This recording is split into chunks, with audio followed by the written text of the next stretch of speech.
రెబలోడి craze గురించి ప్రత్యేకంగా చెప్పాల్సిన అవసరం లేదు.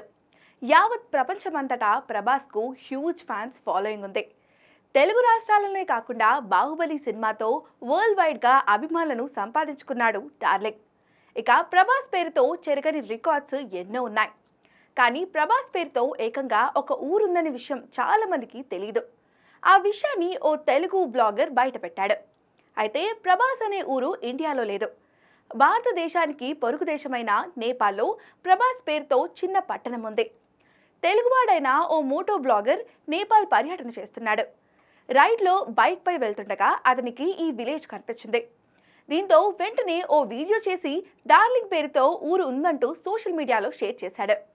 దీంతో ప్రభాస్ ఫ్యాన్స్ ఈ వీడియోను తెగ షేర్ చేస్తున్నారు. కాగా సచిన్, కోహ్లీల పేరిట రైల్వే స్టేషన్లు ఉన్న విషయం తెలిసిందే. ఇప్పుడు ప్రభాస్ పేరుతో ఊరు ఉందని తెలియడంతో ఫ్యాన్స్ ఖుషి అవుతున్నారు. ప్రభాస్ పేరిట ఎన్ని రికార్డులున్నా సరే ఆయన పేరే ఒక రికార్డ్ అని, అందులోనూ ఊరు పేరు కూడా ఉండడం మరో రికార్డ్ అని కమెంట్స్ చేస్తున్నారు అభిమానులు.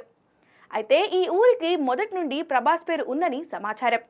కాగా ప్రభాస్కు ఇండియాతో పాటు నేపాల్లోనూ భారీ ఫాలోయింగ్ ఉంది. రెబల్ స్టార్ గత సినిమాలైన బాహుబలి, ఆదిపురుష్, సలార్, కల్కి సినిమాలు నేపాల్ మార్కెట్లో భారీ వసూలు సాబట్టాయి. ఏదేమైనా ప్రభాస్ క్రేజ్ మాత్రం నెక్స్ట్ లెవెల్ అనే చెప్పాలి.